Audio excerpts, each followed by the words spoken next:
Good. All right. Good evening, everyone. I'd like to call to order this meeting of the Delray Beach Historic Preservation Board, February 4th, 2026. Can you please call the roll? Peter Dwyer. Here. Carol Perez. Here. Benjamin Baffer. Here. Vlad Dumitrescu. Here. Richard Cassier. Here. Chris Cabezas. Here. John Miller. Here. Full house tonight. Are there any changes to the agenda? No. Okay. Minutes, November 5th, 2025. Have to approve the agenda. Anybody want to make any comments or Oh, motion yeah. approval? I think we've got to approve the agenda. You Oh, okay. asked if there were Sorry. any changes, but no motion. All right, somebody make a motion? to approve the agenda. Okay. I'll second. Second. Thank you. All in favor, say aye. Aye. Opposed? Okay, minutes, moving on, November 5th. Make a motion to approve the minutes. I'll second. Okay, motion and a second. Any comments? All in favor, say aye. Aye. Opposed? All right. Okay, if anybody here plans on speaking on one of the quasi-judicial hearings tonight, if you could please stand up and be sworn in. If you think you may or may not speak, if you just on the side of caution, please stand up. Please raise your right hand. By the authority vested in me as the notary of the state of Florida, do you swear or affirm that the testimony you're about to give is the truth, the whole truth, and nothing but the truth? Okay, thank you.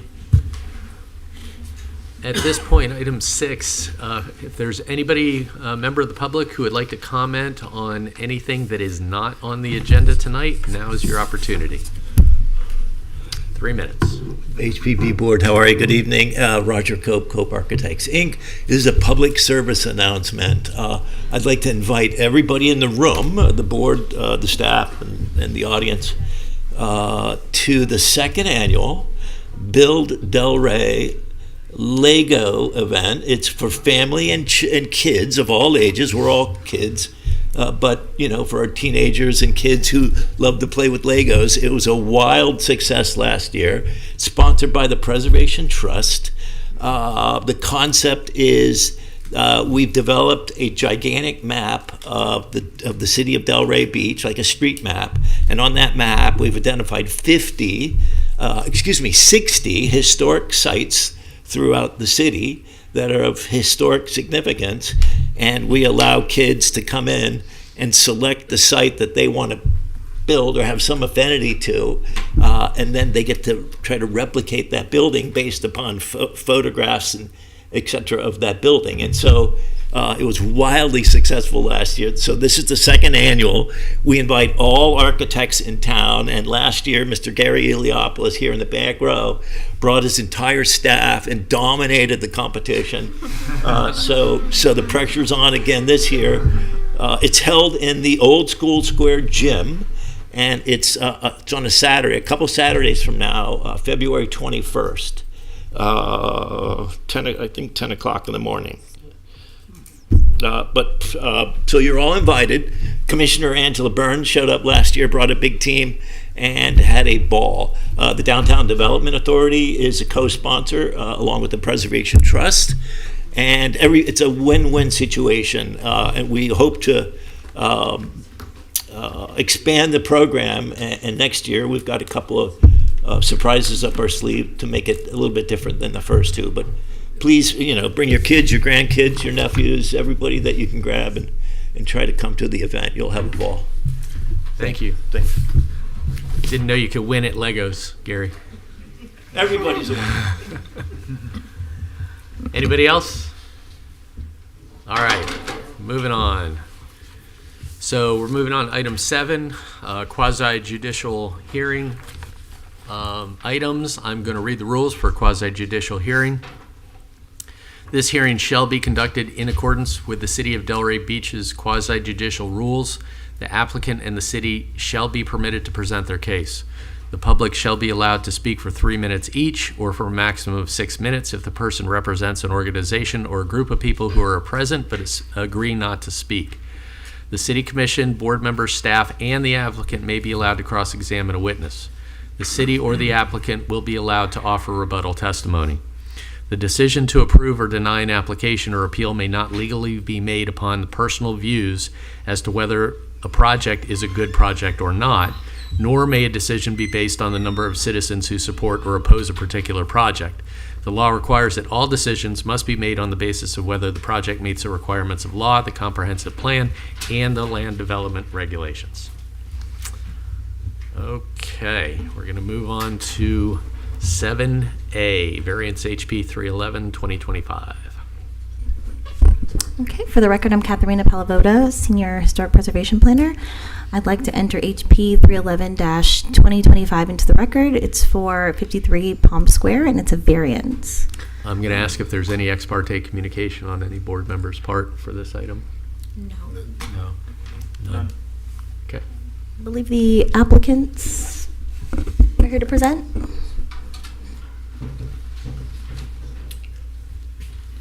How are you guys doing today? Thanks for hearing me. My name is Issa with KER Construction, and I'm here to talk about a variance for 53 Palm if possible. And have you been sworn in? I have. Okay, and have you been sworn in? He Are you hasn't. planning He on just walked in. speaking? Possibly. Okay, if you want to just go ahead and get sworn in, and if there's anybody else Anybody that else hasn't who been. came in after we did that? All right, great. By the authority vested in me as the notary of the state of Florida, do you swear or affirm that the testimony you're about to give is the truth, the whole truth, and nothing but the truth? What am I doing? I can't remember. Thank you. The home will undergo a small renovation that overall it doesn't exceed 25% of the full value of the property, which means the land and the house. We're trying to get a variance because we're at 5 foot and 3/4 inches currently. FEMA is asking for us to lift it to 9 feet. We're worried that if we lift it to 9 feet, it's going to cause damage to the house. And at that point, we're going to have to rebuild, which is not good in the historic district. We're trying to maintain and preserve everything within the property. We've been under the property, we've checked the property thoroughly, and there's no damage to the property after all these years. The house was built in 1940, so it's been 80-something years that the house has been there. So we're asking for the variance to see if we can get past this FEMA regulation and be able to continue with construction. The historic district has already approved the work to be done, but it's just the FEMA regulation part is what we're trying to get past now, if possible.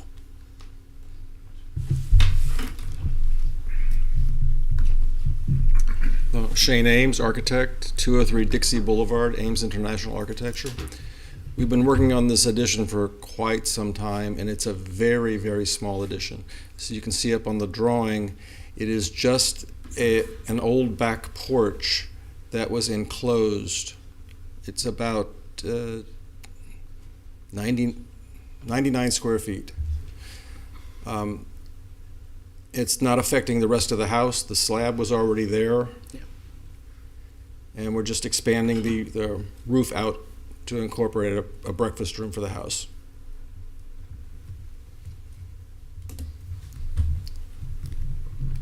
That's all. Okay. All right, I'm sure we'll have some questions for you. All right. Thank you. Thank you. You can sit for now because staff's going to go ahead and give their presentation, and then we'll call you back up. Thank you.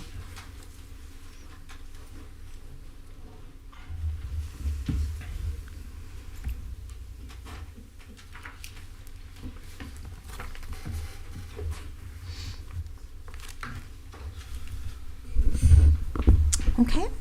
So the request is for the property located at 53 Palm Square. It's located in the Marina Historic District, and the request is a variance. So just for the record, the property did have an application that was approved by HPB on February 7th, 2024. It was a certificate of appropriateness and variance. It was file number 2024-054. It was a request for an addition and exterior modifications to the existing contributing structure.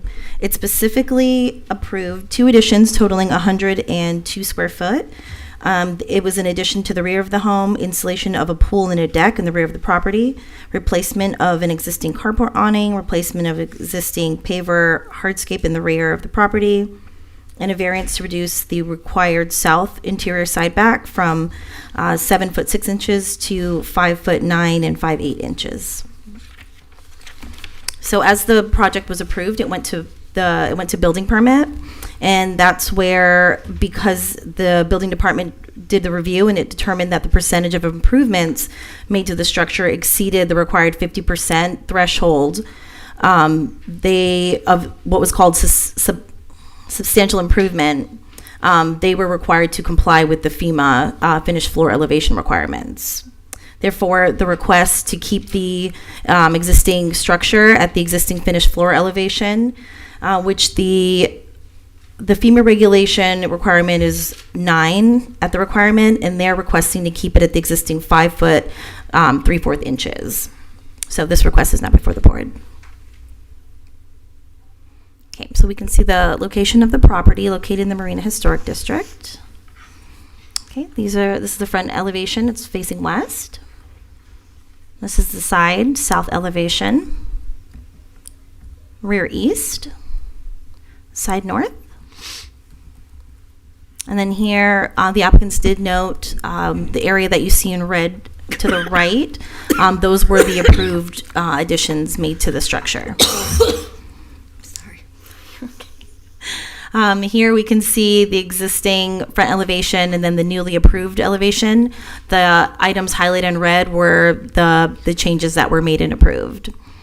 To the left and the right, you can see what the existing finished floor elevation is, and the bottom where it's noted already approved, there's no change to the existing elevation, as well as there's no change to the existing mean roof height. It's also the same for the existing north elevation to the left. So the red also notes the addition that was approved. Here we can see the new rear elevation. All the red is what was approved. No change to height or the finished floor elevation. And so here's the variance request. Attached to the staff report, this also includes the findings that they needed to determine whether or not the variance would be appropriate to the structure. This is also a screenshot from our staff report. We noted that the additions would allow the small addition would allow for the interior renovations to the historic structure while also maintaining the historic home. As you can see from the previous approval, they were very minor, and majority of the additions were in the rear of the structure, so they weren't in the public right away. They weren't visible. In addition, because of the substantial improvement, which we've continuously been seeing with historic structures, you can either raise the structure, or because of the FEMA exemptions for historic structures, they can request this variance in order to keep the existing finished floor elevations. Granting the variance request would keep the existing finished floor elevations, but would also retain the overall character of the existing single-family structure. These are site plan technical items. And that concludes my presentation. Thank you. Any members of the public want to comment on this item? Not yet. Seeing none. Any cross-examination or rebuttal by the applicant? If you have something to respond to what they said. Please come up here and speak from the microphone if you're going to. Now, this has been a very long process for us. It's been ongoing for probably 2 years, trying to get this little cottage fixed up and put back into use again. We put new kitchens in, new bathrooms, updated everything on the inside, and working with an area that we could eat. And when they put the new pool in, it needed a little breakfast area. So the existing patio that was there just got enclosed another 4 feet going out. It was a very small area.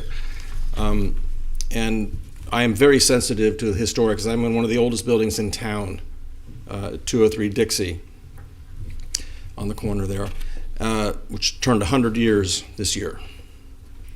So I've been through this process many times when I redid the entire structure over there, Okay.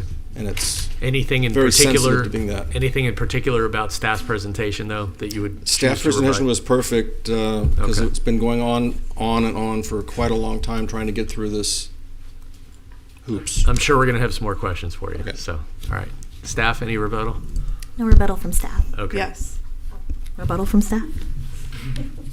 Just to note that the project was approved on February 7th, 2024, so we are nearing 2 years since the original board approval, and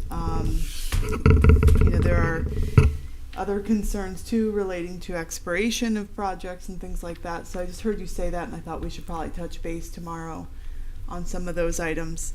But also that the substantial improvement was triggered less because of the additions in the rear and more because of the interior improvements that are happening, the remodel on the inside. I don't think any of us anticipated that when it came through in 2024. And then when it went through permitting, building flagged it. So that's why they're before you with the variance. That's what's going to be my first question. I mean, obviously, this is a small addition. How was that calculation made? And this board really doesn't have any purview over interior. So Yeah, so we've had a few projects we've looked at very closely. If I could just go back here and show you, this is the back elevation, right? And so you can see it's a very small area. And when they do the substantial improvement breakdown at the building department, the general contractor submits a permit with evaluation. How much is that job going to cost?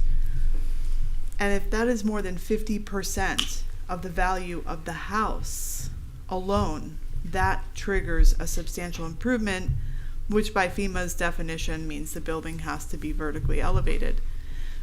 We've looked at some other properties across the district, and I was kind of surprised that the value of the structure here was so low.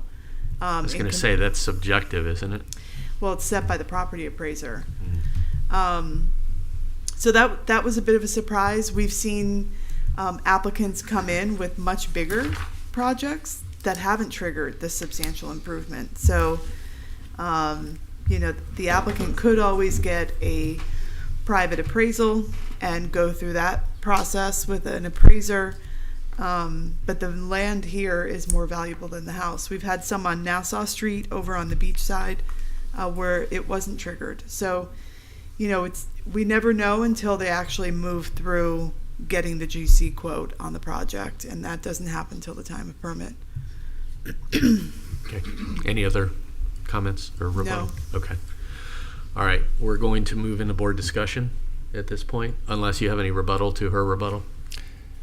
I know it's been taking quite a long time, and the property appraiser is notorious for undervaluating properties, especially old ones, because they just don't update them constantly. Okay. All right. Right. Thank you. All right. Who would like to start? I just had a question. So we are talking Staff about, or applicant? No, so for staff. Okay. Question for staff. So we're talking about this board tonight. We're talking about the variance, right? We're not talking about the additions, or that's already been approved. Correct. Right? So we're just talking about the variance. This Okay. is strictly variance for finished floor elevation. So Right. instead of going to what results in 9 feet in this area, for them to remain at, 5 3/4 inches or something like that, to remain Now, at the what are the existing. rules for historic properties? Historic property, there is an exemption, right?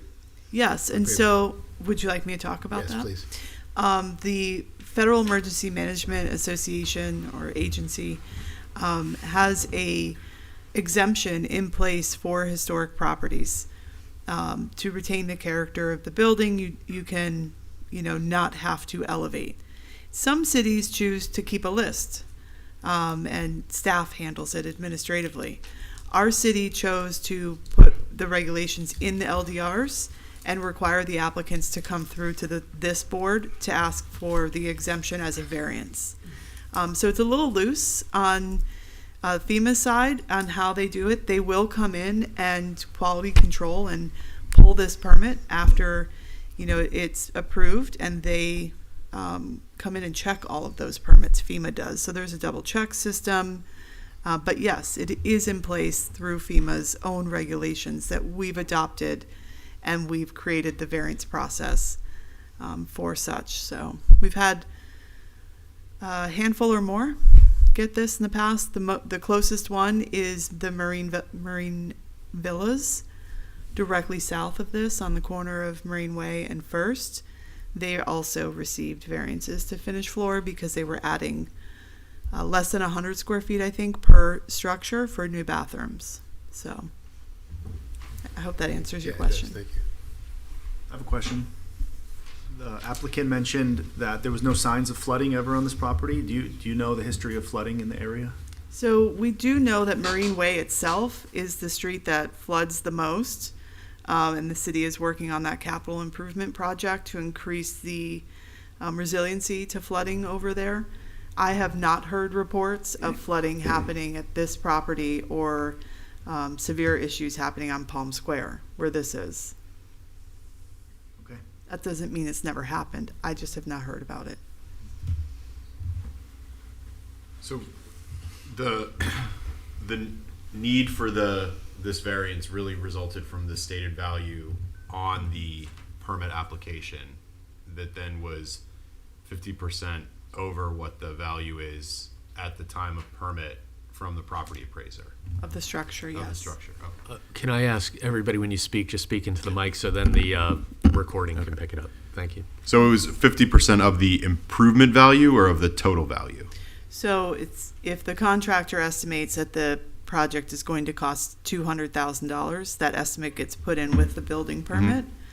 And if the value of the home is $400,000, we're right at the threshold.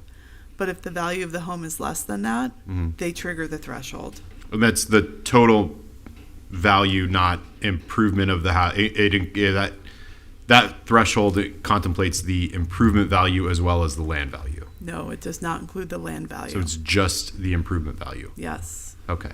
Yeah. And there's where the discrepancy lies in some of these properties. Yeah. And then question for the applicant.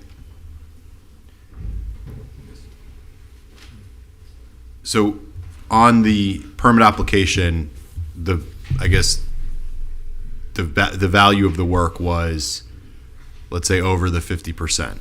The of the improvement value. Sorry, the house value is $150,000. Okay.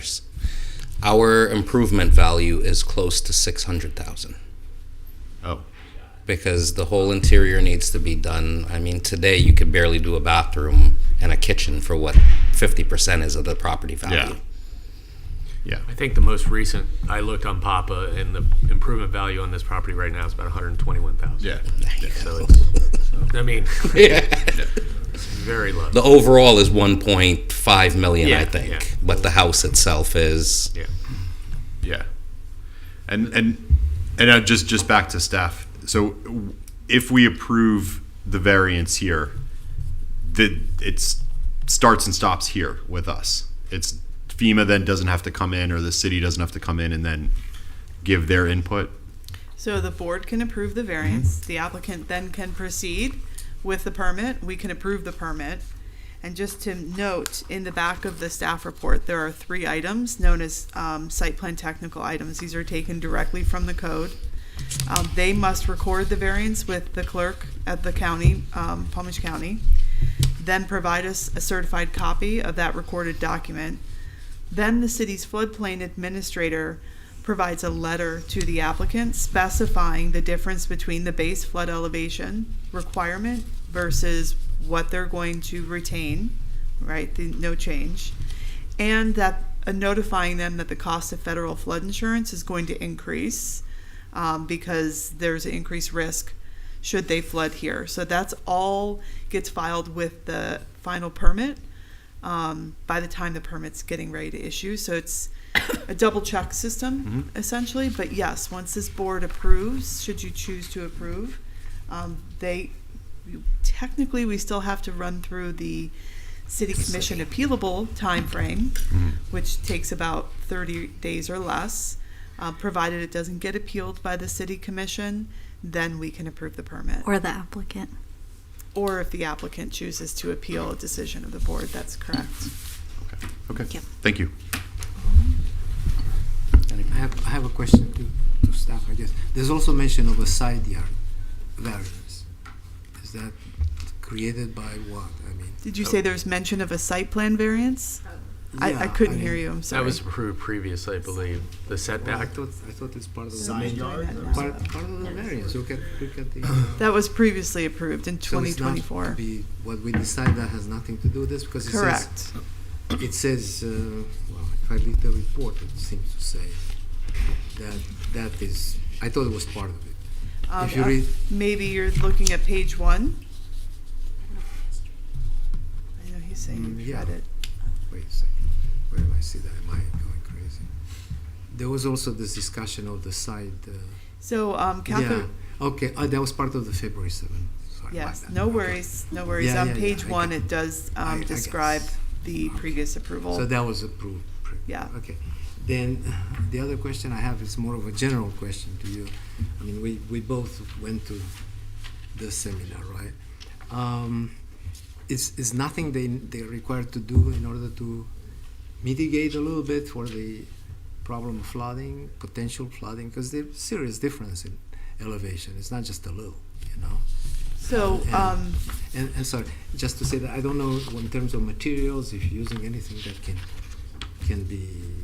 sustain flooding. I mean, that was one of the benefits of the old construction. They were really more resilient, you know? Yeah.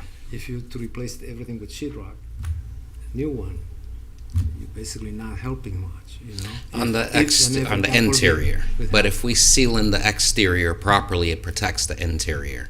So some of the things that we're trying to use, like we were trying to use Hardy Backer planks for the exterior, but we still have to go through the city to see if they're going to approve that portion.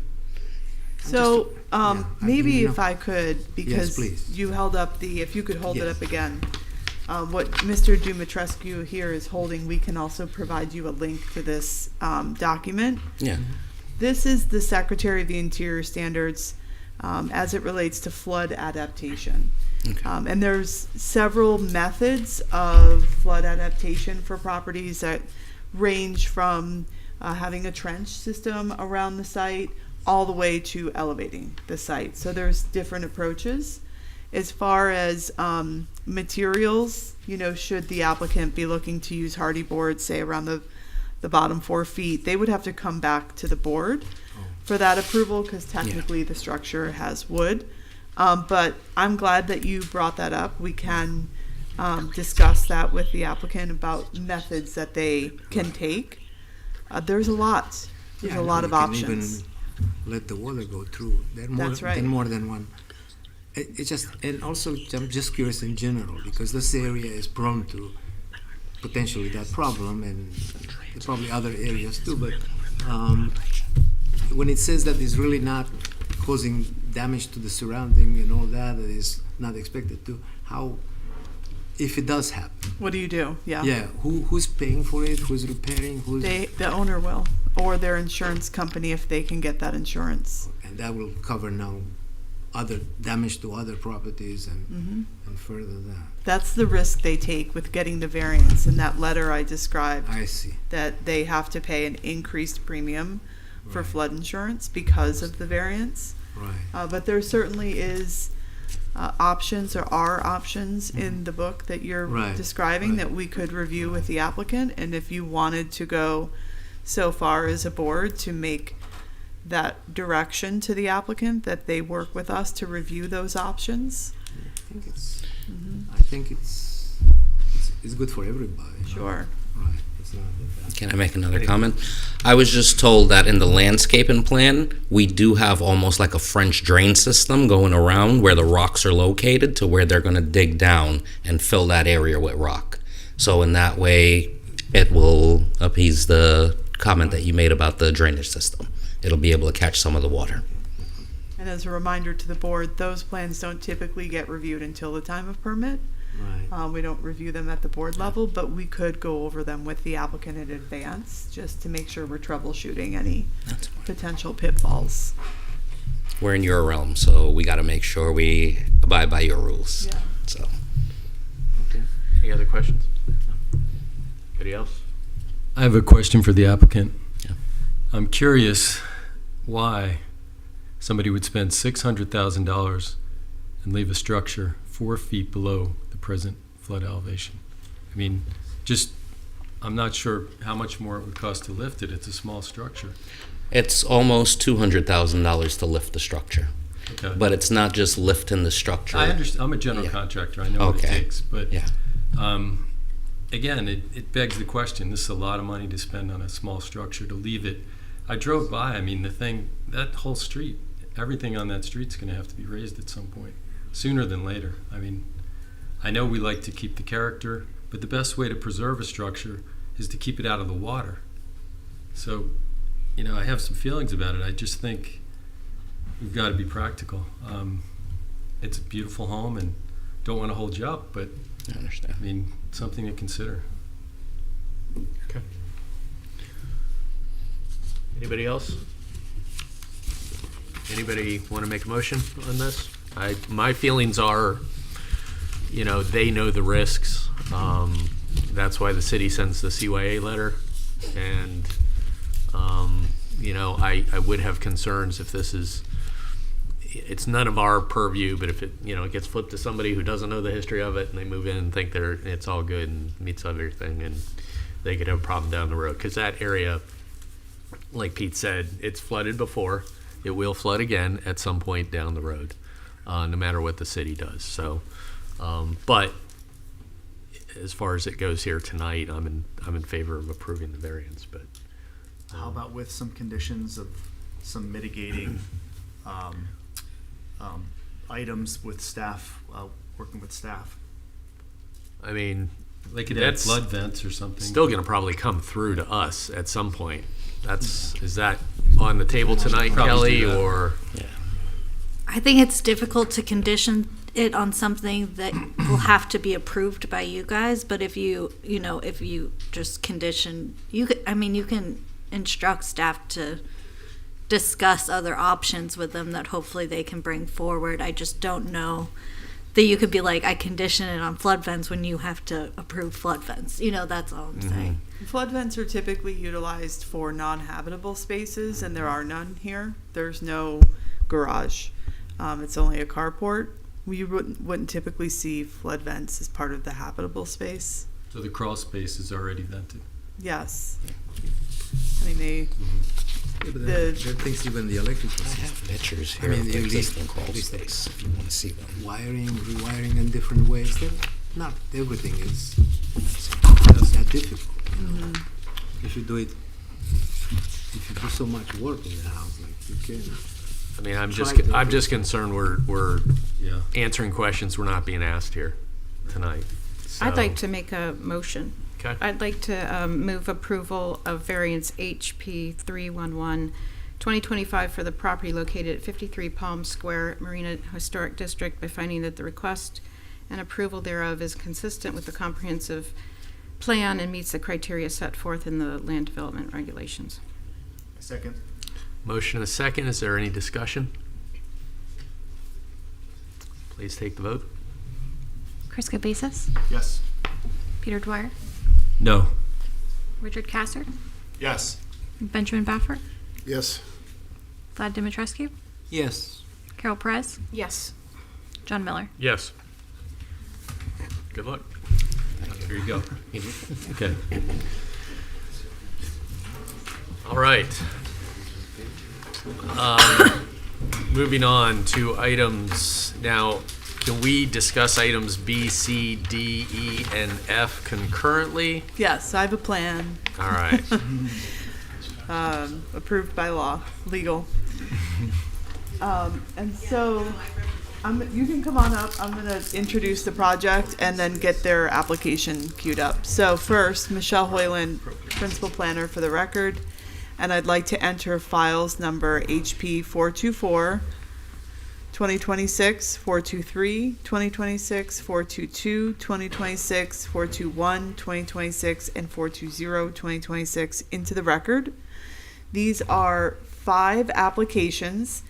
Each application is a COA with a variance and a waiver. This is for the Magnolia Place project. That's 5 lots in individual approvals for each of those. It's not a unified development plan. They were approved as duplexes, and the applicant is coming forward to request relief from the code for improvements made to the property. Mr. Gary Iliopoulos is here. The property owner's architect and the property owner, Mr. Tom Ladani, is here as well. And did you already open these? It's in the back? Oh, it's this right here. Okay. So if Gary's at the podium, He is.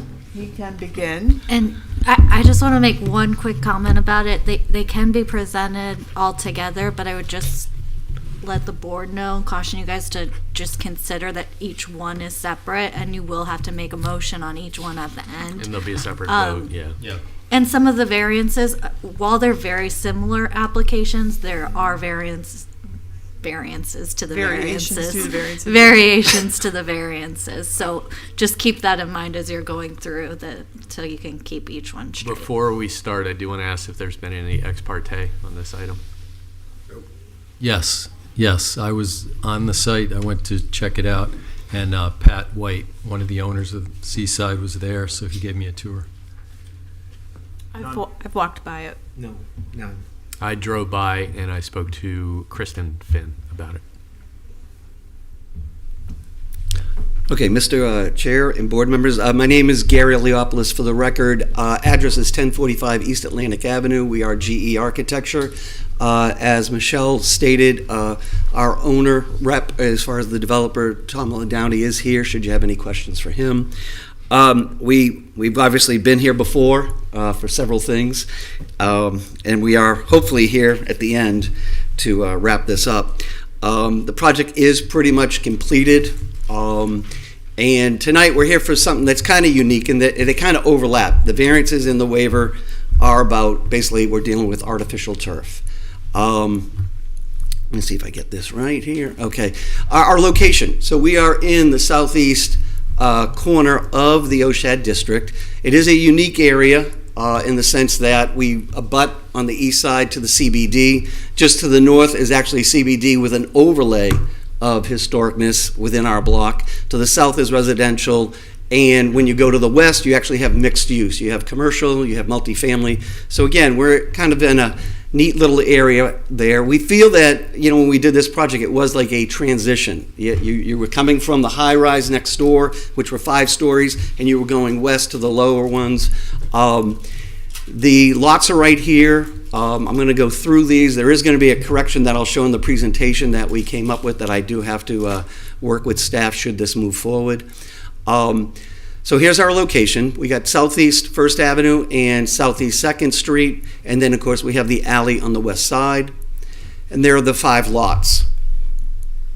So as you go through them, we're dealing with the open space requirement. So 25% is required. When you see lot 1, we are actually down to 9.3. That would be the request that we're going from 25 to 9.3. The artificial turf, by code, what we are allowed to do, and I know there's some landscape architects up here that can correct me, we can do 3 square feet on lot 1.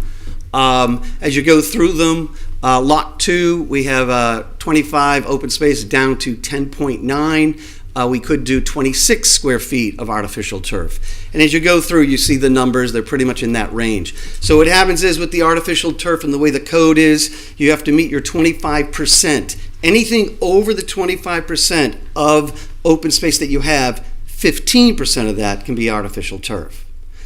What I think is there's a little issue there is that this is a code that's for the entire city. So, it's one blanket code, and it doesn't change where you are. I would tell you that in an urban setting, it is more appropriate to actually rethink this code and see how it should be for smaller lots versus a large lot that might be on the ocean. Now, here was the mistake that we did do in our calcs. We didn't realize this is all real sod. When we went back out there, they had finished this portion and installed it. So those calcs have been put into the numbers. And so when you see lot 1, there was an extra 545 square feet. It raises it to 17.2%. As you go through them, the rest are pretty much at that 14%.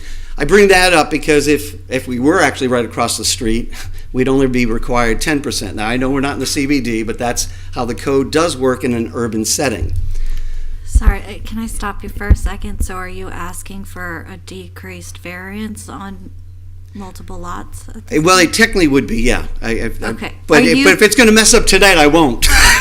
Okay? So you're going for the full variance even though you Yes. have portions that are sodded? Right. Okay. Just because if it changes, it would have to be re-notified. Right, yeah, no. This was just conversation. So right here what you have is lot 3, 4, and 5. Off in the distance in the upper corner, you can see the other commercial building that's being built right now. Again, it is a unique area in the sense that we felt this was a good transition to the neighborhood. Kind of one of the comments that, or one of the things you look at is what we are requesting, is it going to change the character of the neighborhood? For what we feel is what we're talking about tonight, you don't actually see it. It doesn't affect the character of the neighborhood at all. This is one of the pool settings that we have.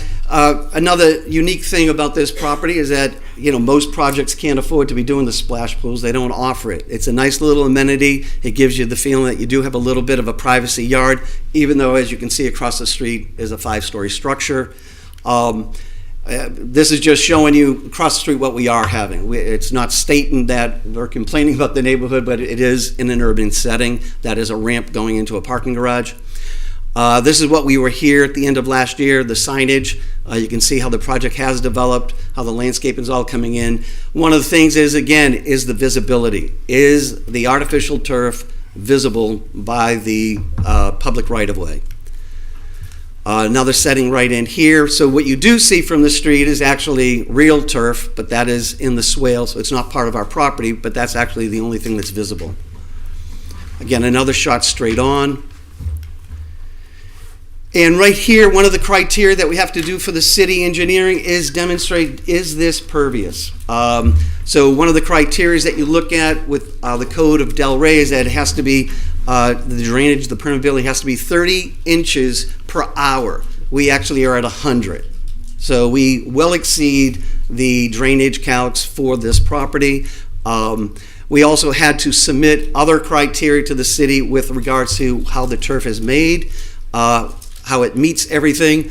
So right here, you've got a lot of items that come into play with the waiver when you're talking about the artificial turf. We are requesting a full waiver from all of them, but I was highlighting some of the things of saying, obviously, we were going in for permits for this.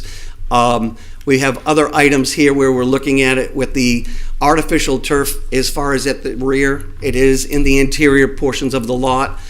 We did not do them in the driveways. So that was one of the criteria that you could do. When you're talking about properties that are in the actual historic district, again, it's only allowed in the rear and the sides. We have those, but I would state that even though we have it in the front, with the fencing and the landscaping, you do not see it. As far as the recycling of it, the materials of it, we satisfied all that. We did submit all the specs on it. When you talk about the percolation of it, we're fine there. When you talk about the demonstration of how it feels in the yard, we actually had staff out there. When you walk in it with bare feet and everything, this feels just like grass, if not better. When you talk about warranties, 8 years is what the city requires. We have turf that's installed that's 10 years. I'd actually be happy to see if any of my grass lasted that long. I can't keep it that long. So that is one of the good things about this. When you start talking about what it's installed over, we have it installed over sand and rock. Again, that's what makes it so pervious and it drains so well. You start talking about, again, that was the criteria that the city has. We exceed that. Again, the comfort of walking on it, how the blades are. Then you talk about where you install it. We do not have it abutting up any trunk trees or anything like that, so we are satisfying that. With regards to the material base underneath, everything is going to be and has been inspected. And of course, you have to maintain it. We will be having an HOA that will be maintaining all these properties and keeping them up to the criteria that is set in the code. The variance. So basically, again, what you're talking about is that this is something that is not considered open space. So that's really what we are talking about. The character. I would state that I don't believe this is going to be changing the character of the historic district. I really do believe that it's not even visible. There is no, as far as historicness to the site that we were changing with regards to structures or anything like that. And the little interpretation, we feel it's not going to, again, alter the historic character of the district. It's not diminishing the neighborhood by any means. And as far as the E, it's not really applicable because we're not really affecting a historic structure. This right here just happens to be, it's not law. It is just stating that the state of Florida is actually looking at this. This has not been adopted. It's actually been sent to DEP right now. They are reviewing it. One of the things they are looking at is that any property, an acre or less, could have full artificial turf. Again, it has not been approved, but that's what they are looking at. So here in conclusion, what we have, the proposed artificial turf, let me go back. How do you go back there? Let's just go with the fact that artificial turf, you do not water it, you do not cut it, you do not fertilize it. It is actually eco-friendly. When you talk about an urban setting, I do believe that this is appropriate for the downtown area. Some would say, well, geez, there's not a lot of property there. Well, that's when it's actually totally appropriate. That's when you should have it. That concludes my presentation. I'd be happy to answer any questions should you have them. Thank you. Thank you. And I just want to say one comment as well. I know it was just conversational, but I would just ask the board to ignore the portion about that they have filled it with sod because, the open space variance will be that variance and that runs with the land. So, if you're approving that variance as is, you have to imagine it is as is as well. Thank you. Got it.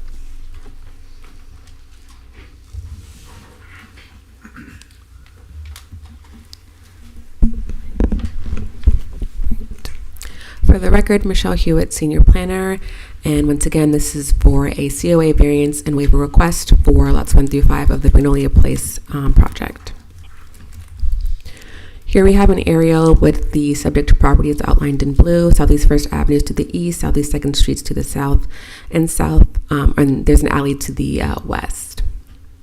I'm going to go over a brief background of the property.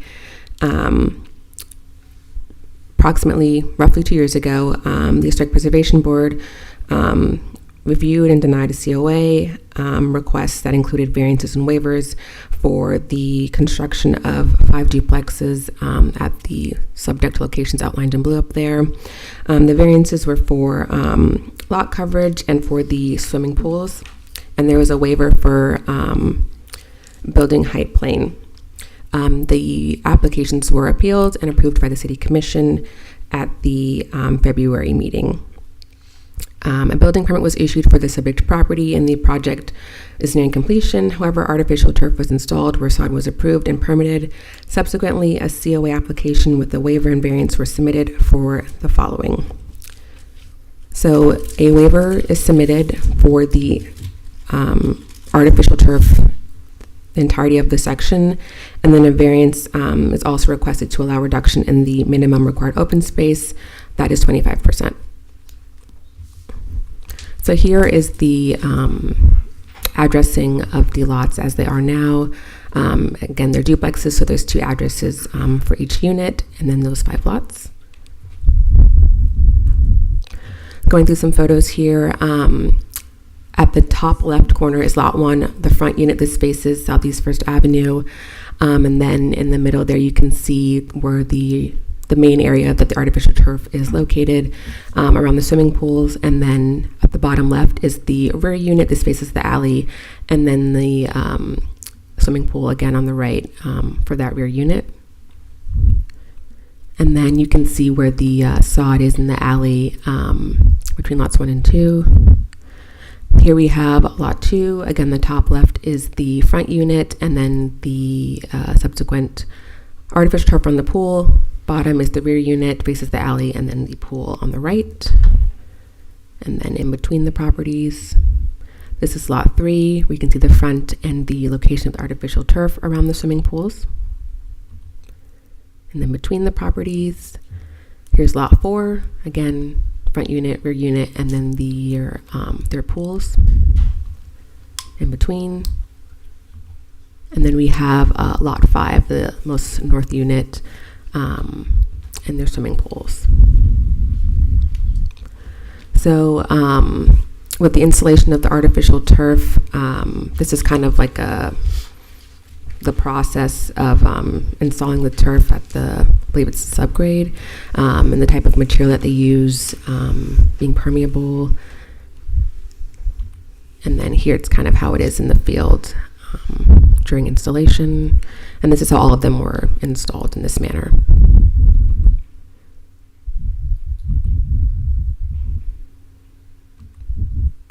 So I'm going to go through all 5 of the site plans where you can see the building is outlined or highlighted in red, the pool's in blue, any sort of hardscaping is in gray, the yellow's representing what's on site in yellow for the artificial turf, and then the green is sod. So here is the most south unit. This is at the corner of Southeast 2nd Street and Southeast 1st Avenue with the alley to the left. This is lot 2, again, building in red, artificial turf yellow, and then the grass in green. Lot 3, lot 4, and lot 5, most north unit. So typically the board doesn't review landscape for single family and duplex structures, but because the request before you pertains to landscaping, we did a brief analysis for the artificial turf section. So the installed artificial turf does not meet the open space requirements, nor all of the pertinent artificial turf requirements. Thus, a waiver and variance were submitted to address the after-the-fact installation. As is concerns historic review, there is concern with the use of artificial turf in the front and side street areas of the property. These specific turf sections were developed to allow the use of turf where it would be shielded from view, such as rear and side yard areas, given synthetic material is typically discouraged for use within historic districts. And then just a brief section from the Secretary of the Interior standards. The standards do recommend approaches when it comes to the use of materials at the ground level. So using a substitute material for the replacement that does not convey the same appearance of the surviving site feature or that is physically or ecologically incompatible is not recommended. So if a material was to be installed, it's recommended that it's considered ecologically compatible, and from a drainage perspective that it can percolate, and as well as the appearance of the artificial turf. And then here are the section I just read. And then looking at the visual compatibility standards, given the nature and design of the site, which included variances and waivers to reduce setbacks and exceed lot coverage, there are limited areas where natural open space was to be accommodated. The applicant has indicated that the installation of sod is not feasible from a maintenance perspective around the pools. And while artificial turf is installed in all areas where sod was to be placed, it is noted that there are landscape areas surrounding the perimeter of the site that incorporate hedging, ground cover, and trees. So going into the variance requests, as previously mentioned, this variance request is to reduce the minimum required 25% open space for the newly constructed duplex sites. Just something to clarify, in the artificial turf section, artificial turf itself does not count towards your 25% minimum open space. The 15% artificial turf item that was mentioned earlier is for any remaining lot area after your open space has been calculated, open space, lot coverage, all of that. It's the additional lot area, no more than 15% of that can be artificial turf. So you can see here on the table each of the proposed variance requests, the reductions with lots 2 and 4 being the same because they're the same type, and then lots 3 and 5, and then lot 1 at 9.3%. So here are the variance findings that were used to analyze the request. So going through the open space and variance requirements, the variance would allow for the reduction of minimum open space, a standard applicable to all properties within the subject historic district. It requires that it's consistent and compatible with the overall historic district as well as the structures within the district. As previously mentioned, open space requirement cannot be met due to the use of artificial turf, and it is for historic structures reserved for use in the rear and side of the property. There is concern that the large reduction is open space that may not be granted for other sites in the same zoning district. Looking at the waiver requests, as previously mentioned, the entirety of the artificial turf section is requested to be waived. However, they are meeting portions of the artificial turf section, which I'll show on the next slide. First, waiver findings. So here are the sections that are currently being met. They are meeting a lot of the technical portions of the artificial turf in the LDRs.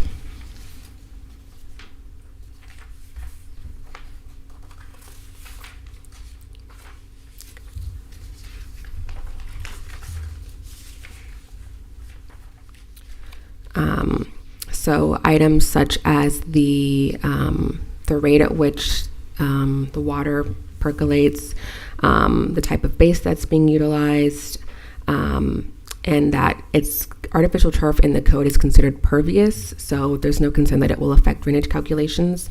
Additionally, staff went out there and conducted a site visit and determined that the appearance and material and feel of the turf was appropriate to meet the emulation of natural turf or sod.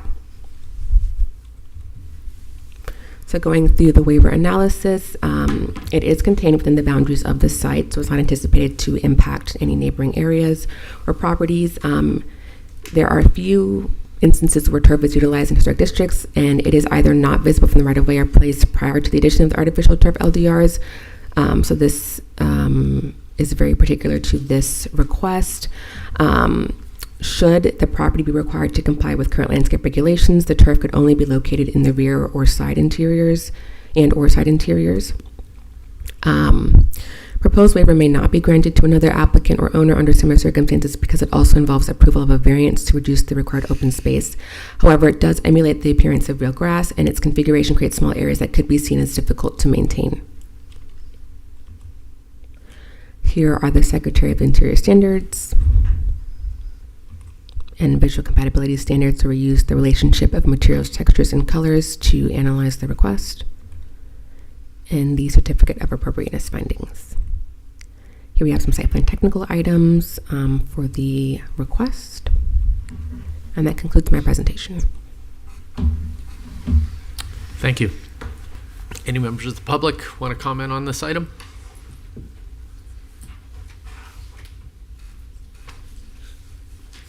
For the record, Roger Cope Architects, Inc. I don't know if you're supposed to give your address or your zip code these days, but I'll do both. 701 Southeast 1st Street. I think the zip code's 33483. I had no intention of coming up and speaking on this item, but I'm going to.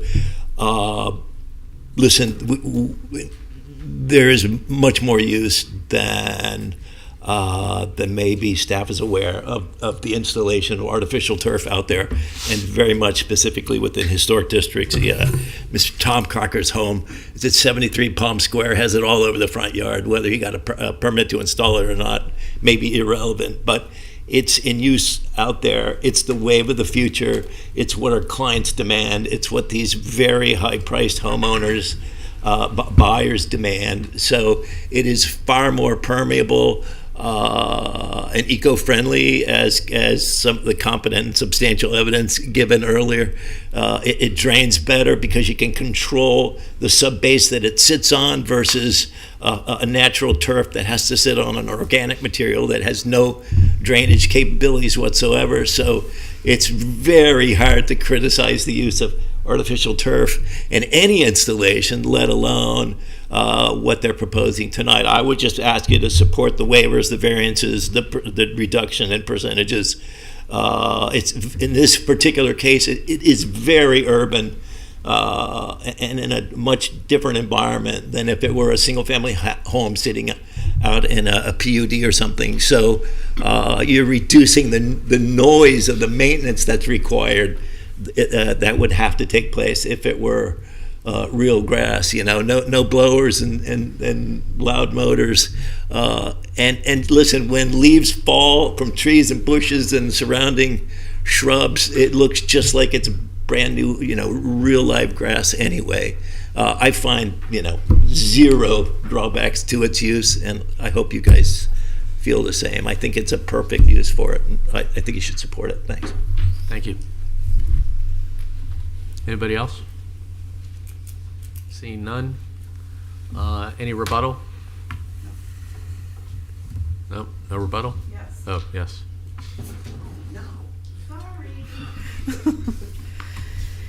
Just a few notes. The LDRs on artificial turf were created not long ago. In fact, we brought them to this board and asked for specific guidance. It's not exactly a blanket code across the city. I could see where the applicant, where Mr. Iliopoulos would say that when it comes to like lot size, that might be how things are looked at across the city, but there are specific requirements for historic.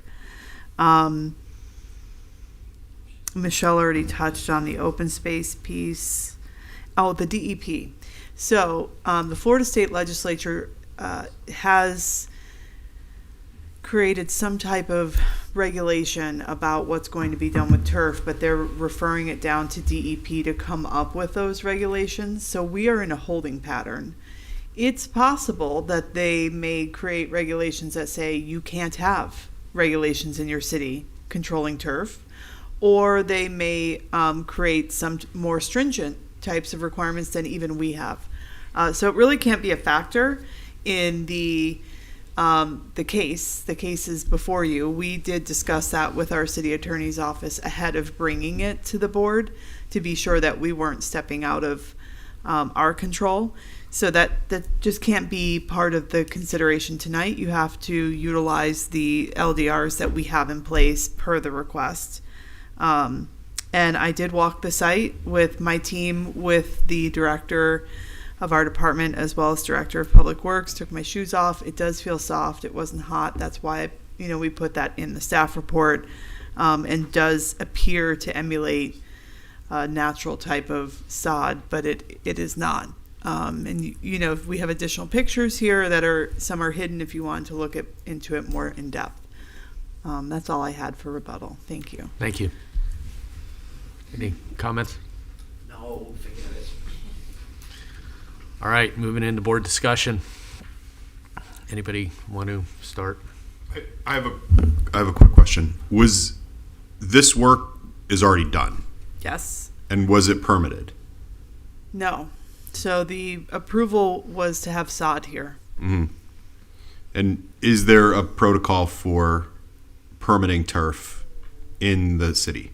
They do have to submit a landscape plan with their building permit, and so that plan has to identify what they're using. So they'll have to alter or revise that plan. They are at the point of beginning to get CO for these properties, so they're going through the TCO process, which is a technical CO, almost temporary in nature, because they have some items to address, including this. But reduction of open space. The permit that was submitted had sod. Mm-hmm. Correct. Okay. Yeah. And then quick question for the applicant. So when you installed the turf, did you know that you were going to have to come here and request a variance for it? It's a good question. Well, I didn't install it, but or when the owner installed it. Yeah, no, it'd have to go to the owner. He can Okay. tell you what happened. Okay. Yeah. I can speak to that. Come on, Tom. I don't know if he was sworn in. I was sworn in. Okay. For the record, my name is Tom Ladani. I'm the owner of Seaside Builders. 185 Northeast 4th Avenue, Delray Beach. I've been a developer here in this city for 28 years. Have developed many, many projects. This project is one of the more challenging, but one of the most attractive that we've done, thanks to the help of the historic staff and the development staff and Gary Iliopoulos, our architect. At the time when we installed this turf, it was not installed in any kind of a malicious way or a way that indicated that we were trying to avoid any kind of a process. We've gone through several iterations of permit adjustments, as well as the fact that we came before this board a while back and just for a request for the use of the signage, if you recall, that was granted, and I greatly appreciate that. I did have the pleasure of having the senior staff members come out with Michelle, and as she indicated, they were very pleased to see the quality of the product, as well as the turf. The turf is not hot, it's very pervious.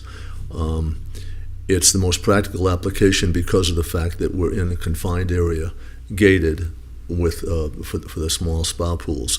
If you looked at some of the videos that we've seen earlier, what you see as you drive down the street is you see natural turf. You see natural turf in the swales. You see natural turf in the open areas adjacent to the garages. Mr. Dwyer, I think you were there, Yes. and maybe you witnessed that yourself. I spoke, I'll be brief. Mr. Ladani, it just as to the question that he's asked at this point, because they're in board discussion, so just limit your answer to what he's Did I asked answer your about question? No. Okay, what was your question? So No, the question was- The question was, I did not intentionally avoid a permit for this turf. I never contemplated that this would not be considered to be a pervious surface, and I never contemplated that we would be violating the open space requirements, because I think that this product meets the open space requirements. Matter of fact, I spoke to the mayor of Ocean Ridge today, Jeff Pugh, and he indicated that they just changed the LDRs in Ocean Ridge just for this very reason. So I think it's something that's being addressed locally because of the practicality of the use of it and the high demand, as Mr. Cope indicated earlier. So I hope that answers your question. So just to sum up, you installed the turf, everything was fine, and then you found out that now you're going to have to come in for a variance because of it. And the way I found out was when we were going through the CO process, the landscape inspector came out, or the associate landscape inspector came out, and he indicated, to my surprise, that we did not meet the criteria. So therefore, it sent us into a process of coming before this board for a waiver and a variance. It was not something done maliciously or intentionally. I was, when I got the phone call, I said, "Oh wow, this is unbelievable! I didn't expect this to happen." So, I've been doing business here, Mr. Kaiser, for many, many years, and all my projects have been done successfully and without any deceit in mind. Okay, Thank you very much. That We is how may we- have some more questions for Sure. you. We concur that is how it happened, was identified during a site inspection. Thank you. There's a little mention before, but this is actually for staff, I think. Why is not an open space? What is the question? Why is it not considered an open space? So like we said in the staff report, there have been advancements made in the construction of artificial turf, but not all turf that's on the market is pervious. So open space is really designed, it's kind of a hinging type of setup with our code, that you need a minimum of 25% of green area. It's natural green area is what's identified in the code section. All areas of natural plant communities are areas replanted with vegetation after construction, such as revegetated natural areas, trees, shrub, hedge, ground cover, plantings, and lawns. Water bodies and artificial turf areas cannot be used to calculate open space areas. And this is primarily because there is a requirement for natural, but there is also a requirement for percolation for drainage, so that these sites don't flood onto adjacent property or rights of way. So artificial turf historically has not been in that category. This turf, one of the requirements that we made as part of the submittal was to show us what part of the artificial turf section do they not meet and what part do they meet. And one of our non-negotiables per our city engineer was the percolation. So the minimum requirements for water percolating through the turf into the subgrade had to be met. And if that wasn't met, that was going to require a different type of request. It would look different. They'd probably have to do trenching and whatnot. So they do meet that requirement, and they submitted those documents.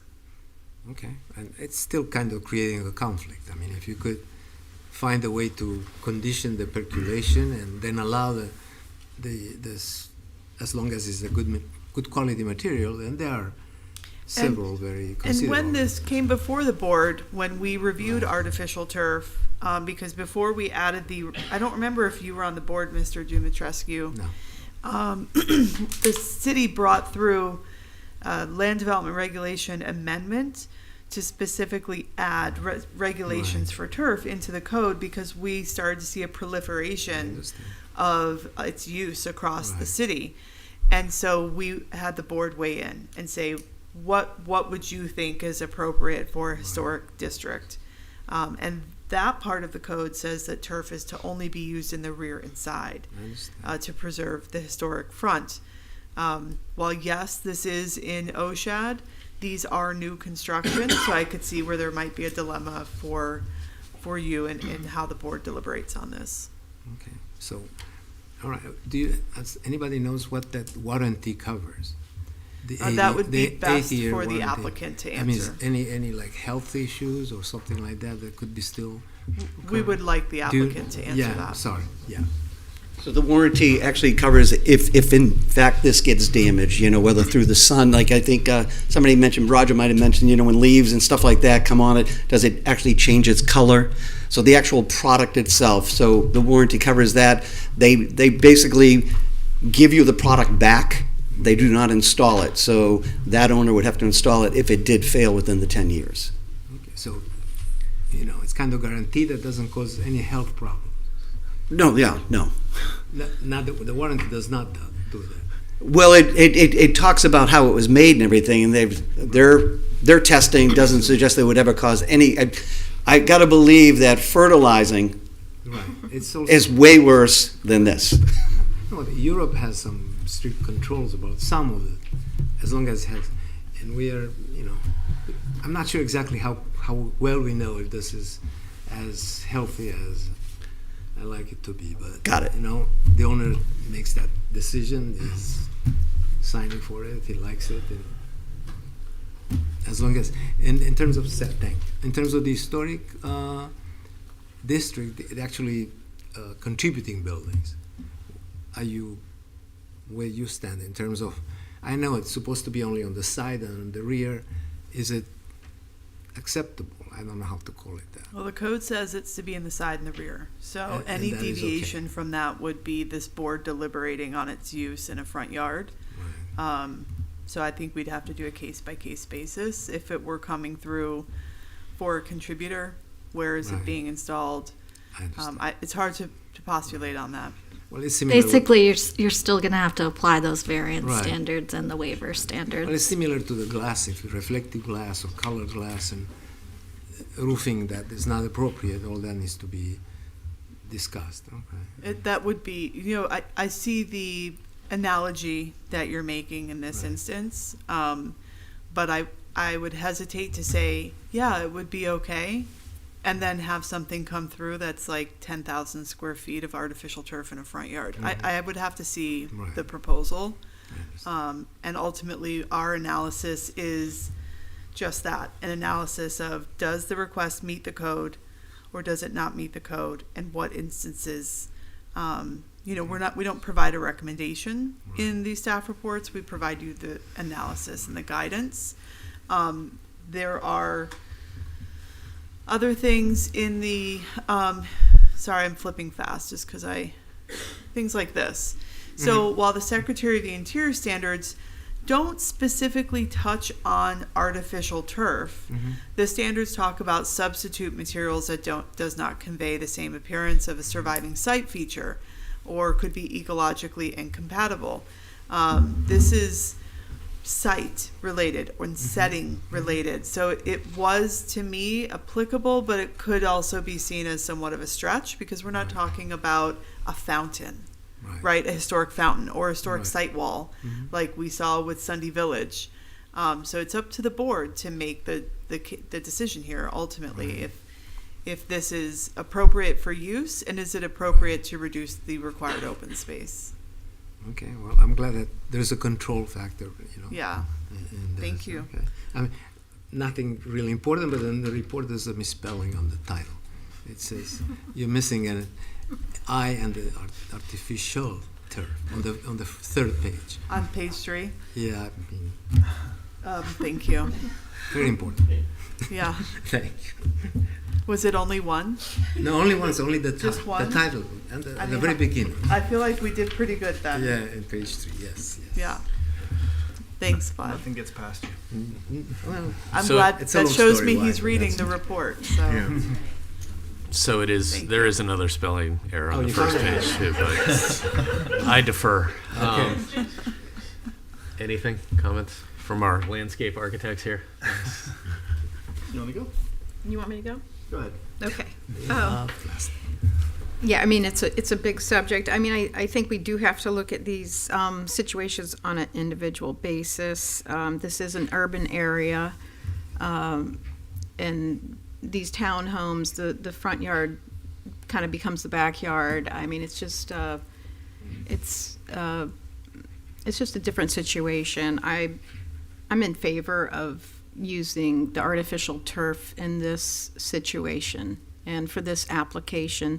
I think it will look nice. I think it is screened from the street, and there's letters from the civil engineer saying that it's going to percolate and drainage will not become a problem, which is what the city has this open space calculation for, which I've dealt with this before too. The artificial turf calculations are really prohibitive for small lots like this. And I've come up against it, you're up against it. I do not feel that all homes should have a huge area of artificial turf in front of them. So again, I'm just talking about this on a site-specific situation for this project. What else? I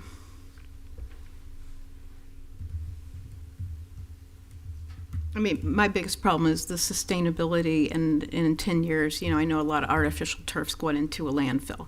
That's what bothers me, but I think it will look nice. It'll always be green, and yeah, there's trade-offs. If it was real turf, you would have to fertilize, you would have to mow, and you'd have to replace it several times over because with all the shade and everything, you know, the sod gets shaded out and it dies, and then you see dirt. So actually, this will probably look better than real turf because it's hard to maintain that in small areas like this. Oh, and it's hard to mow small areas like that too. But okay, that's it. Yeah, actually, I totally agree with that. Those are my same thoughts. You wouldn't want to see a lot of artificial turf in the fronts of lawns. You know, if everything turned plastic, that would be a shame, but this is a special case. It's behind the wall.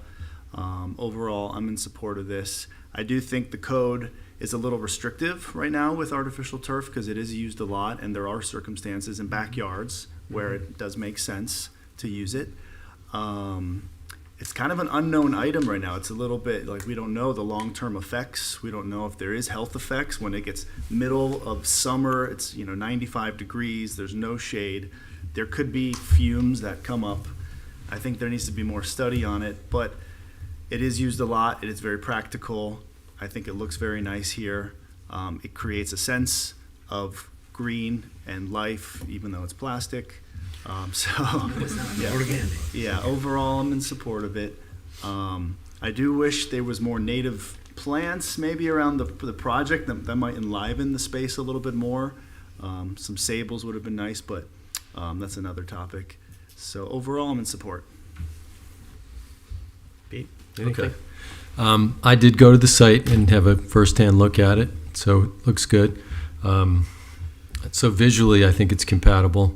Also, you're really not going to see it unless you look over the fence and go jump in the pool. But I think it's a reasonable accommodation for an unusual site. You don't have a backyard, so this becomes the backyard for the people living there. So I'm in support of it. Okay. Yeah, the maintenance aspect of it, I can appreciate. No sprinklers. The water use, the appearance, it's green. I guess you could, call it that. But to me, there's no authenticity about it. I don't think it's appropriate in the historic district in this setting. And, this property was a clean slate. It was scraped clean. It was started from scratch. There's no reason in my mind for a lot of variances and waivers for something that you're not working around a historic structure. You're not trying to save anything and, give a little bit because of that. So, I'm not in favor of it, but we're going to have a vote and we'll see where it goes. Anybody want to make a motion, or anybody have any other comments? Just the motioning of it has to be each individual. It does, yes. And Yeah. I think, yeah. Michelle will pull up one for each. So I have 5. So this is lot 1. These are your 4 options. You can choose from. When you're done, I'll move to the next. Somebody want to start? When they get tired, we can move on. Somebody else? I'll make a motion to approve certificate of appropriateness variance and waiver HP 4242026 for the property located at 171 to 176 Southeast First Avenue, Old School Square Historic District, by finding that the request and approval thereof is consistent with the comprehensive plan and meets the criteria set forth in the land development regulations. A second? Motion and a second. Any discussion? Please call the roll. Chris Cabezas, Yes. Peter Dwyer, Yes. Richard Kasser, Yes. Benjamin Baffer, Yes. Vlad Dumitrescu. Yes. Carol Perez, Yes. John Miller. No. Okay. Lot 2. I could do this one. Approve the certificate of what? Just closer to the mic. Make a motion to approve the certificate of appropriateness, variance, and waiver HP-423-2026 for the property located at 160-166 Southeast First Avenue, Old School Square Historic District, by finding that the request and approval thereof is consistent with the comprehensive plan and meets the criteria set forth in the land development regulations. A motion and a second, or a motion? Any second? I'll second. Second. I have one comment. One other thing that I forgot to mention was the plan said sod, and this was installed as turf. So this was a conscious decision. It wasn't a last minute thing. The irrigation system had to, support this type of thing. So that's another reason why I don't think it's appropriate. Okay, call the roll. Chris Cabezas, Yes. Peter Dwyer, Yes. Richard Kasser, Yes. Benjamin Baffer, Yes. Vlad Dumitrescu. Yes. Carol Perez, Yes. John Miller. Nope. Lot 3. Who's next? I'll go. All right. I'll make the motion to approve the certificate of appropriateness, variance, and waiver for HP-422-2026 for the property located at 150 to 156 Southeast First Avenue, Old School Square Historic District, by finding that the request and approval thereof is consistent with the comprehensive plan and meets the criteria set forth in the land development regulations. Second. Motion and a second. Any discussion? Please call the roll. Chris Cabezas, Yes. Peter Dwyer, Yes. Richard Kasser, Yes. Benjamin Baffer, Yes. Vlad Dumitrescu. Yes. Carol Perez, Yes. John Miller. No.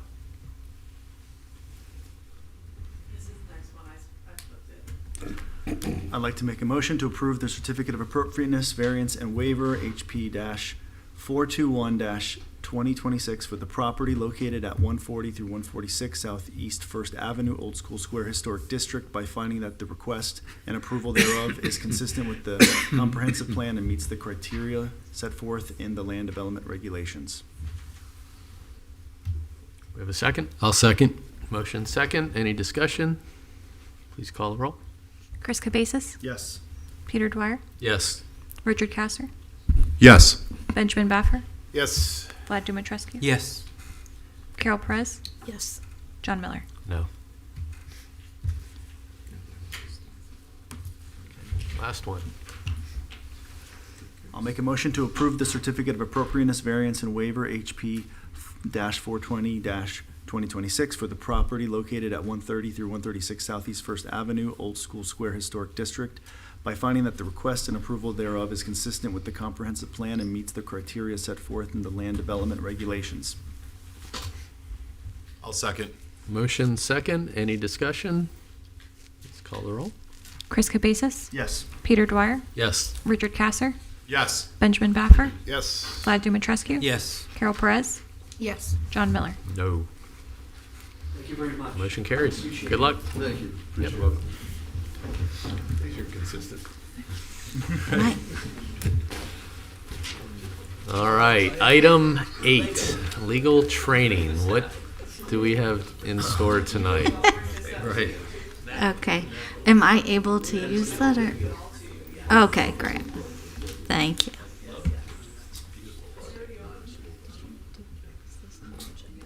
Yeah, well, I guess it was in the agenda, but it was a very small Very item. small. So there it is. I'll try to be quick. All right. What do we? Okay, you'll explain.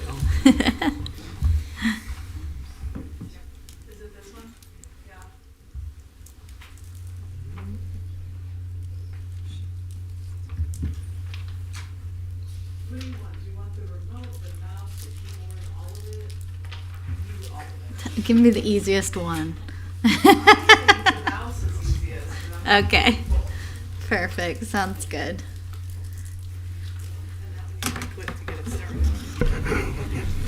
Okay.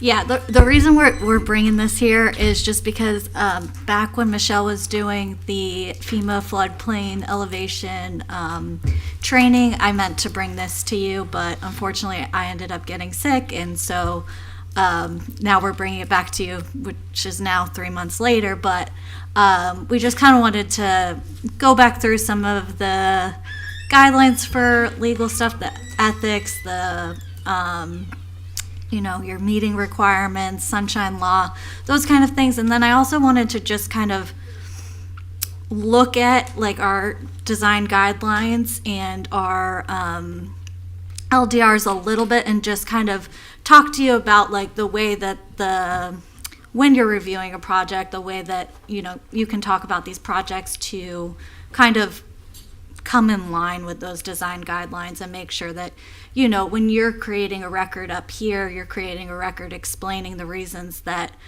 you're seeing that actually go from a historic preservation standpoint versus whether, if you like it or you don't like it, if you think it doesn't fit, that's okay, but why doesn't it fit? And does it meet one of those guidelines that it doesn't fit? Does it, not fit with the streetscape of the project? So I will try to go through this quickly. I know that you guys have seen some of the public records law, sunshine law. I'll try to, kind of cruise through it. And if you have any questions, obviously stop me. And we did put it at the end just because we were actually trying to be respectful of your time so that if it was going late, because it looked kind of like a long agenda, I would skip that and come back on another time. But fortunately, we're at 6:30, so things are looking good. So, okay. Wait, can I go back on this? I'm not going to. I'm just going to leave it. I kind of went through what I was going to go through with you. Public records laws. Our office actually does the public records, so what you guys need to know really is that it's a really broad definition. Anything that is related to city business, related to your service on the board, if you anticipate that an agenda item might be talked about, anything that you're creating a record, it is a public record, and those are things that you need to keep, and you can also send to our office as well so that we're keeping them. Or if you get a request for a public record, you need to make sure that you reach out to us and we'll create it in our system, and then we will release those records. I mean, we might have to ask you for those records, but we'll release them out of our system. That way we have a record of it and we're tracking it. There are very strict laws about public records, and we have to fulfill them within a reasonable time frame. So, the moment you get them, if you can let us know, that way we can kind of be tracking that.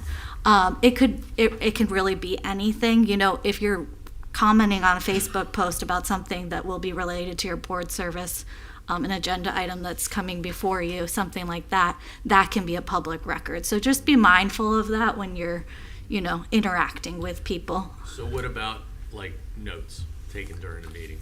So notes, if they're not shared, are not public records, but the moment that you are sharing them with the public, then you are creating a public record. So they're considered like draft notes. Well, like for example, something comes to my head, I'm going to forget it if I don't write it down. I write it down, then I ask the question. So it's that kind of a comment. Well, the question's going to become a public record in the video camera and right. that So kind of it's stuff. basically the same. But if you're, if you take those notes, you go send them to somebody and you're like, this is what I think about this item. Those are public records, and but generally speaking, those will not become public record unless shared. There could be some minor exceptions to those rules, court order kind of things, but I don't have to keep them for 7 years or anything. no, I would recommend keeping them, at least your service. But generally speaking, no. If you had that note and you kind of just like showed it to Benjamin, or like, obviously for me it would be Benjamin, but for you, Carol, then, that makes it a public record at that point. So I don't think you're doing that, so I think you're probably okay. I know. All right. All correspondence, email, that kind of stuff. There's no unfinished business, so if you're sharing drafts of things, those become public records. And you have your own city email address. We do keep track of those. So like if we got a records request for just city email address emails, we could pull them ourselves. If you get them for but we will generally, if they ask for personal and city emails, then we would reach out to you and say, we need your personal emails related to this if you have any. I'm sure most of you guys are operating under your city email. We suggest that because that keeps it on the server. Less likelihood that you could lose those emails and an easier retrieval for us. Florida Sunshine Law, this is based on the premise that basically Florida wanted to make sure that everything was in the sunshine. People aren't operating in back rooms, making decisions before they get to the dais. So you guys have to keep everything kind of in the public, and that requires 3 different rules, which is that they have to be open to the public, the meetings. Reasonable notice has to be given, and minutes of the meetings must be taken. Because of that, outside of this room, you guys should not be communicating about anything that will come before you. Your discussion of that will be out here. If you guys, I guess even if you go out, say you go out for drinks or something, you guys are friends outside of this, that's fine. You just can't talk about any agenda items that are going to come before you. Another thing, if you guys ever email, if you try to blind CC everyone, if you were going to, I don't know, I'm not going to be here for some reason. That's why we actually do it on the board email, so that you guys don't have that option to just reply all. That way you're not, now you're in a meeting with each other, and if you're talking about an agenda item, then it could become a sunshine violation. So just be careful of that kind of stuff. Even Facebook posts, like if you start communicating back and forth with a board member somehow, even if it's like a couple down, you know, you're possibly violating the sunshine law. So just be careful of that kind of stuff. Yeah. The public meetings can't be held at anywhere that discriminates. I mean, we always have them here in the chamber, so you guys don't have to worry about that. And yeah, that's what I just said. Ethics and financial disclosures, you guys are always required to do that ethics training video. Also, the financial disclosures, if you guys have any questions about that, like what forms you have to file, I know it got switched from like being sent to your home versus online recently, so that caused a little bit of confusion with people. So if you have any issues, if you want to call over to the clerk's office, I do have their number at the end of this presentation. So just make sure you're keeping up to date with that. Okay, voting issues. Voting conflicts. If you guys ever have any fear, well, what is a voting conflict? I guess, you know, if you're here and you don't have a voting conflict, you have to vote on it unless either you have a voting conflict or there is one Florida statute exemption 286.012, which actually allows you, if in a quasi-judicial setting, there is the appearance of impropriety. The whole world knows that you worked for that company and you did some other, I mean, that actually might be a regular voting conflict. I would recommend you call me anyway. But like, if for some reason people think that it's a potential voting conflict, it's actually not a voting conflict, but it looks kind of bad for you to vote. There is 286.012 that you can rely on. It's not a required abstention, but it is something that you can do.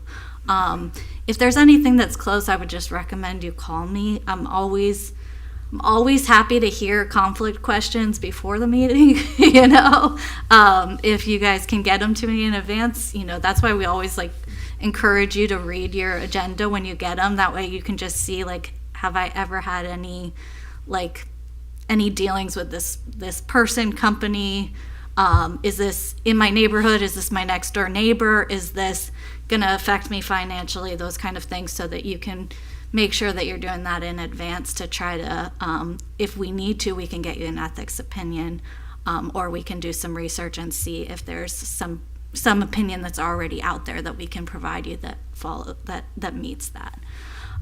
So what is it? You can't vote on anything that would inure to you a special private gain or loss. So no matter if it's helping you financially or it would hurt you financially, still an issue. Also, if it's any principal by whom you have been retained or that of any relative or business associate. So just keep that in mind. It's this mouse. Misuse of public office. You can't try to influence others to take action on your behalf or do something, take action because of others, because you're in your position. And for all of these people, so I can send this out to you guys if you want, so you can look at it a little closer. During your ethics training, you also have to acknowledge that you read the ordinance too, which I can send to you as well. Corrupt misuse is basically just like with a wrongful intent. So you may have, the other ones, like you may misuse it. You can't do that to help somebody out. This one's, you can't do it with a wrongful intent. So, all right, what do you do if you make the voting conflict? Obviously, I told you, please call our office. If I can't help you, somebody else there will. We will make sure that we either are able to get you an opinion, find you a letter, or we figure out something to tell you, you know, we think it's in your best interest to abstain, or we think da-da-da, you know. So if you are told that you do have a voting conflict, or you know yourself that you have a voting conflict, you just need to make the oral declaration on the dais, and then you say like a brief description of the conflict, and then you will just walk out there and not have any participation with it. Then you'll have to file the Form 8B, which the city clerk's office can help you with. That's within 15 days. So just after you've done that, I mean, you might be like, oh, I'm all done, but you still got the form to file, so just make sure you do that. Again, there's our office number. You're always welcome to call, email, whatever you need. Gifts law, it's always best to not accept any gifts that seem like they're related to your service. You want to, gifts can only be accepted up to $100 in the aggregate, and then you have to actually report them. So just make sure that, that can add up. You're doing coffee with someone 5 times, and then somehow it's $100 because you went to Starbucks, so just keep that in mind. You really want to be cautious of doing that. Wasn't it 50? It went up, inflation? I'm not sure when it did. It's been 100 for a little while. But maybe that might be state $50. That there's I know there's a $50 limit somewhere else. Or the lobbyist one, actually, I think might be $50. So, okay, yeah, report gifts. We got that. I already talked about that. Quasi-judicial hearings. Obviously, you guys kind of know what's going on in a quasi-judicial hearing, but you are sitting here acting somewhat like a judge. That's why they call it quasi-judicial. You are, while it doesn't have the exact same evidence provisions, the applicant does have due process. So that's why we go through it in a very, matter-of-fact way. We have the quasi-judicial procedures read. We have the applicant, the introduction of the file, the applicant, and then it goes back to staff. And then, they get the opportunity to rebut. There's public comment, and then it comes to the discussion. The reason is obviously, like, these are like their private, this is their private building, their private land, we're applying law to them. So we want to make sure that they have the ability to, give their case, really. So because of that, this becomes a lot more formal. This can be appealed.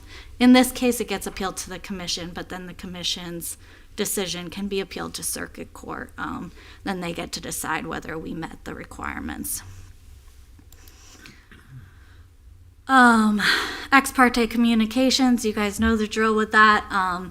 But I know some people, I walked by it. If you're walking by it for the purpose of this meeting, then it's definitely an ex parte communication. If you're walking by it because you live in that neighborhood, it's not an ex parte communication. Ex parte communication is really you're doing something because you're reviewing this application and you want to make a decision on it. And it really applies to any communication that you have, whether it's an applicant or it's a friend, it's somebody who works at the Historic Society, who works at the city, you got to disclose those. That way, again, because of due process, they're just allowing the applicant to know all the things that you guys know. Okay, so I think when I was talking about like how to just apply these things, I think sometimes, it comes easy to be like, oh, I like the way that looks, or I think that's a good project. I appreciate what you guys are doing. That sounds like a great thing. But when it comes down to it, you want to apply, the guidelines, the Secretary of the Interior standard, the historic guidelines, the LDRs, and the sorry that I'm blanking on that word, visual compatibility standards, which are part of the land development regulations. So I've got some of them up there, just thinking like, if you have something where it's like, let's say somebody adds ornamental things on the window treatments or something like that, or near the windows, on the door. You've got like a masonry modern house, and that doesn't really fit within the historic guidelines. So when you're seeing that, a lot of people, not just you guys, I'm just saying in experience, that a lot of people will say, like, that doesn't really fit, I don't like that, that looks out of place to me. But if you look at your report, you're always going to have these standards listed out. So you can really lean into those standards. Make sure that you're saying, you know, this is giving a false sense of historic development. That wasn't there. That doesn't fit with this project. You know, you're trying to act like this is partially Mediterranean and it's actually a masonry modern that was built in the 70s or something. You know, I don't know. But You're doing really well, though. What? Yeah? I've been paying attention. Okay, thank you. I appreciate it. So I think just going back to always kind of looking through your report and making sure that you're seeing like even like the variance standards. When you are looking to determine whether a variance is met, you want to go back to those and say, hey, I actually don't think that this, I think that this would affect the neighboring properties. And for that reason, if it's not meeting all of them, the variance isn't allowed. So just going back and actually stating the reason in the land development regulations or the standards, it's going to make it so that you have more. I know this one doesn't necessarily go to court, it goes to the commission, but if you were on like a board of adjustment, which does go straight to circuit court, this makes it so that you have defensible decisions. Like, I didn't say I just like it, I said, I think that, you know, the rhythm of solids to voids matches what it was in its historic character, you know? So I think like when you're looking at that and you're saying, okay, they've removed 8 windows and now it looks completely different than what it was meant to be, think about that standard, which actually comes in the visual compatibility standards, and draw attention to that. You know, if you think that the massing, is that this one? Or let's go with the height. If you think that the height is too tall, you got visual compatibility standards that say, you know, the existing structures around it are all 2 stories and you want to put in a 4-story building, that's not going to fit with the landscape that we're here on, and it's not visually compatible in comparison or relation to the height of the other existing structures. So just making sure that you're kind of drawing the line between what you're seeing, which you guys are all like have such great eye to all the things that are wrong with buildings and stuff, but if you can, or great with buildings, not even saying that it's necessarily like a negative or anything, but if you can point to the reason legally that doesn't meet our land development regulations and that doesn't meet our visual compatibility standards, or it does, you know, all of those things help to support the record and show everybody, you know, we're not just applying these willy-nilly. It doesn't matter if we like your project or not. We're making sure that we're protecting the historic preservation of the city, and we're applying the things that we're supposed to be applying, which is the land development regulations, visual compatibility standards, Secretary of the Interior, and the historic guidelines. I put them all in here. I think you guys kind of get the point. You know, open space between. So, like, if you're looking at that, obviously they were here for a variance, so it doesn't really apply because they're not meeting this, and they're asking to not meet it. So, but if you were seeing that at first, and they were like, you're deciding whether they meet the open space, then you're going to lean in on your rhythm of buildings on streets and see if the open space is visually compatible with the surrounding area. And I mean, to an extent, you kind of did that in the variance because you're like talking about whether it's urban and it's surrounded by other things, you know, and that kind of goes to, it's a special condition that, you know, that property has. So all these things, I'm just saying, like, when you, honestly, the staff report always lays out all of these things, and if you just kind of choose the ones that fit with the thought that you're making, it will help create defensible decisions, and that, you know, helps in the long run. And I know, again, it goes to the commission for this, and it's de novo review.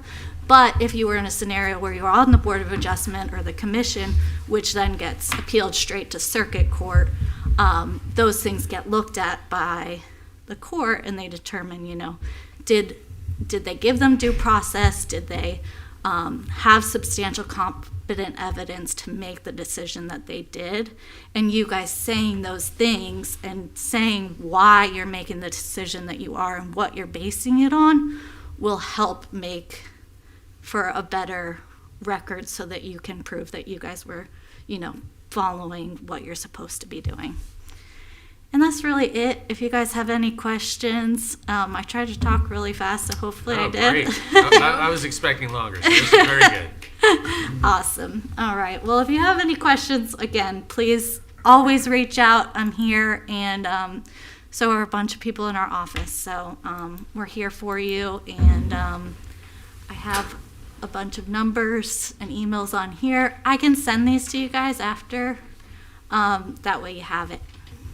Okay. And thank you Cool. guys so Thank much. you so much. No problem. All right. Seeing no legislative items? No, none. Reports and comments? So sorry I'm not on record as I'm walking around. Oh, yeah, go for it. And this one? At the dais, I believe Brittany put the year's schedule there for you all. Yep. So that's all our meetings, you can put in your calendar. If we have anything change, I try my best to let you know as soon as possible. And then there's also development services accomplishments, so it's just a quick 2-pager at a glance of the things that our department has accomplished in fiscal year 24-25. I think one of the most impressive things is the number of building permits you see that we are processing. Now that our system is fully digital for permits and development applications, we were able to track the timing. I will say that we have applications that are sitting in the queue, meaning they're trying to get sufficient enough for development review, and we are talking internally about how we can even improve that and make it easier for the applicants, because we have some things sitting out there that we feel like they're all going to drop at once. This is likely the reason why we didn't have many cases in December and January, and those meetings got canceled. But you can see here that the list, 40 COAs were processed in the year, 21 approved administratively, 32 waivers and variances were analyzed. The overall department, 37,600 building inspections were done. So we really are cranking. There's 2-day average turnaround for our review with permits. That's the whole department. And then development applications, one of our biggest numbers are in the ZCU and BTR. So this is when somebody wants to come into the city and open a new business or move their business. They have to get a business tax receipt. We processed 3,899 business tax receipts for all businesses in the city, 91 sidewalk cafe permits, 5 tax exemptions, 13 plats. The requirements for plats changed at the state level too, so that's going to become more of a ministerial task, administrative level. And then you can read a little bit more about the LDRs and the planning studies and community initiatives that we've undertaken. Our next meeting is March 4th. I do not know what's on the schedule yet for that meeting. So again, if we end up having to reschedule, we always look first to the 3rd Wednesday of the month. That's our backup day. And I will ask availability on email. So I appreciate it. A lot of you email me separately and let me know that you're coming to the meeting. You don't have to, but I do appreciate that you do that. Or, you let me know when you're not coming to the meeting, which helps us plan. We can't require or ask you to do that, but we appreciate the courtesy that you do that. And then I think, Mr. Dumitrescu, do you have an announcement to make? Yeah. Okay, I'll stand up. Now, this is my last attendance to the meeting. That was a super interesting experience. I learned a lot, and I appreciate everybody. I'm traveling abroad for a year or two, so obviously I cannot we're not zooming that much. So Yeah. So yes, but this is We did the Zooms. We did do we did Zooms, that's Zoom right. Well, yeah, for COVID. But I really appreciate my time here. This is not the only board that I participated. I was in adjustment in SPRAV, about it. And it was always very, very interesting. I'm not sure exactly how much I brought in, but it's very nice that the city has this concern and good people to try to find the best way to do the right thing for the city, and the city it shows it. I think it has a nice sort of develops nicely, even though not everybody likes it. But I think compared to other cities, it's very powerful, very complex, and kind of a nice mixture of things. Personally, I hope there will be more control about some of the historic buildings. I'm sorry for Swinton. Swinton is like left out, and a lot of buildings there will be gone, and that's not nice, not good. I mean, beautiful properties, but I understand the reason. A little bit of Atlantic also is having some problems. Some of the buildings that they're not protected, so not exactly sure how well they'll do. But overall, I think it's a very successful development. The city, I appreciate, I like it. And as a kind of, I'm not sure to say like a funny note, I went to school obviously almost 50 years ago. So we studied ecology back then. That was part of it. I didn't understand much, but at that time there was a very talented architect in that school. This is in Chile, not here. And he was creating those cartoons that they were very, very funny and very to the point. And I cannot not remember he has one that for me it's a resonance. I had to kind of bite my tongue not to, and to vote in a certain way because it was reasonable. But I remember that cartoon a lot. There was a small, drawing showing a view of a city from far, far away, full of just buildings everywhere and windows everywhere. And far away there was a window open, and there was this grandmother knitting on a desk, and nothing else. You couldn't see, just buildings and little windows and this one person. And the text saying like, son, they said on the radio that spring is here. Why don't you go out and buy a plastic flower? That's great. That's that. Well, thank you to all. Well, as chair, I want to thank you very much for your service, and your comments are very much appreciated. So thank you so much. Thank you, guys. I hope that you will. Sorry, Carol, do you want to say something? I just said safe travel. Yes. Yes. Yeah. I'm going to France actually. I kind of hope that you maybe will send a photo here and there so we can give the board updates, like where in the world is Vlad doing rescue.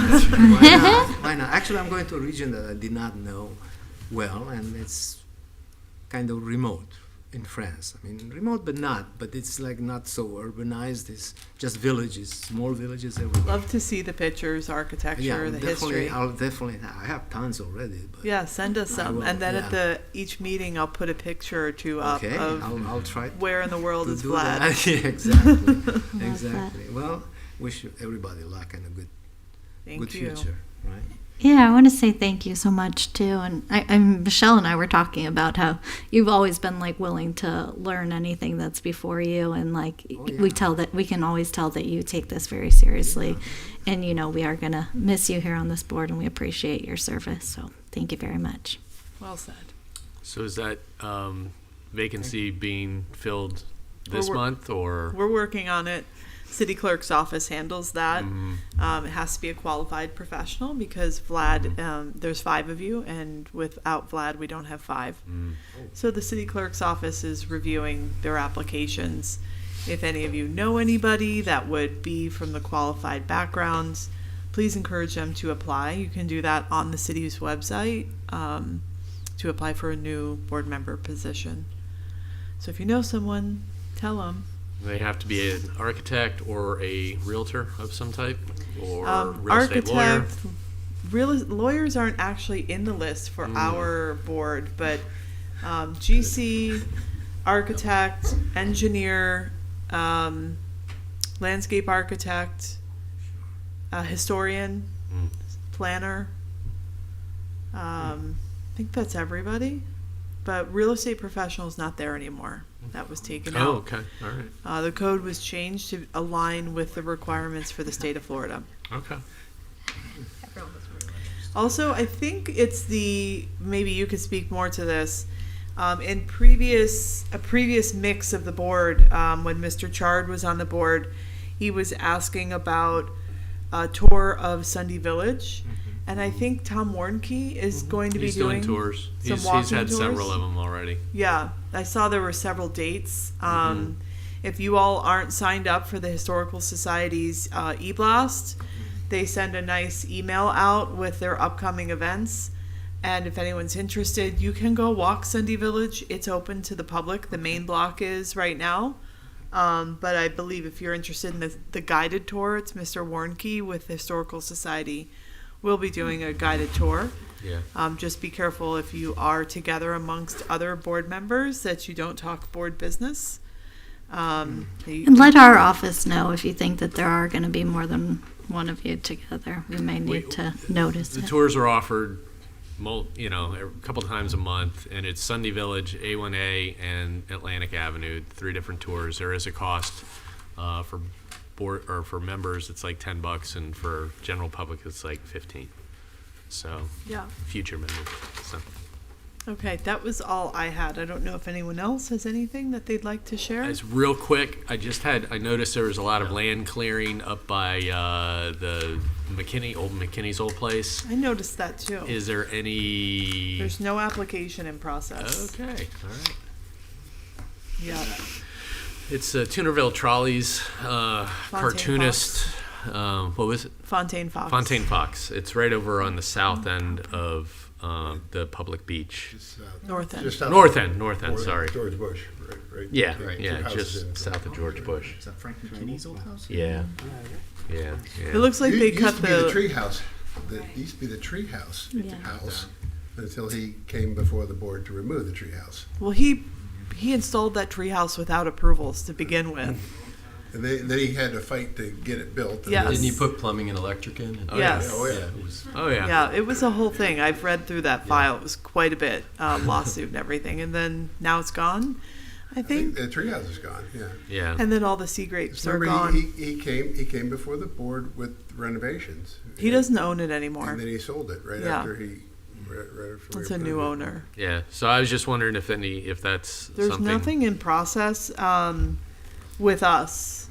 There's no permit that I'm aware of. Maybe they're just clearing landscaping and I know that neighbors had been complaining it's about individually designated. yeah. vagrants. Neighbors had complained about vagrants, so hopefully they're taking steps to make it easier for the police to monitor the site on a drive-by. Okay. Yeah. All right. That's all I got. All right. Okay. Meeting adjourned. Thank you. Okay. good.